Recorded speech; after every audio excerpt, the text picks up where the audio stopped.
I know you ran on education. You're passionate about early learning. So let's start with the education basket. What are you most proud of, whether that's something you personally sponsored during your tenure or just in your leadership capacity, helped shepherd across the finish line? Well, I'm enormously proud of the fact that we went from one of the worst states to pay teachers to one of the best states. And anybody who's in education will tell you that one of the best indicators of the success of a child is the quality of their teacher. And paying teachers appropriately was a very important priority for our paramount duty, which education is, K-12 education is.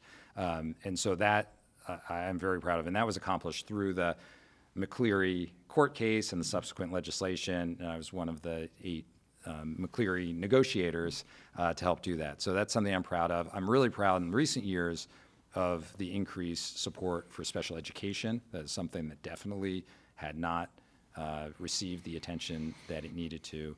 And then I think one of the best ways to help success in the K-12 system is through high quality early learning and high quality childcare, which you mentioned, which was obviously another focus. And I'm really proud of the work that we've done to set up a high quality system. We're still not done because we have to finish funding it, but we have a plan and we have a system in place that can produce great results.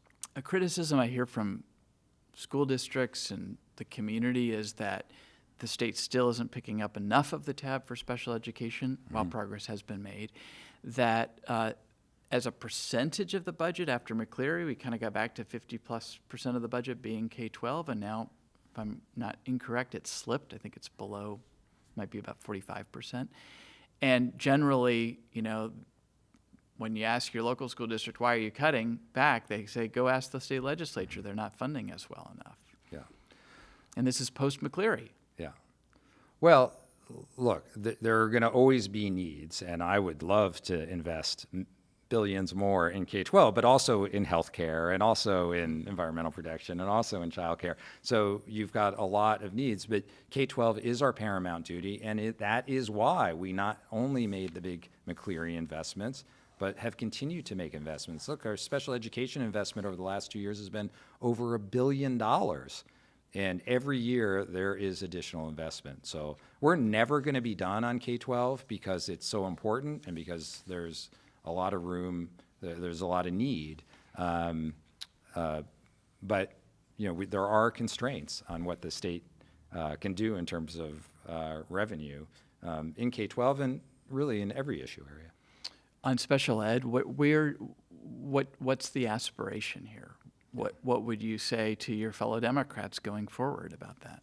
Well, I think we just have to keep up the steady pace. I mean, we're really, for Senate Democrats at least, it has been the #1 K-12 priority the last 2 years. And we just need to keep it as a priority and keep moving in the right direction. There are a number of levers in K-12. There's a cap that you can raise. There's a multiplier for what the districts get for every child who receives special education services. You can increase that. You can increase the safety net, which is to help with students who have very significant needs.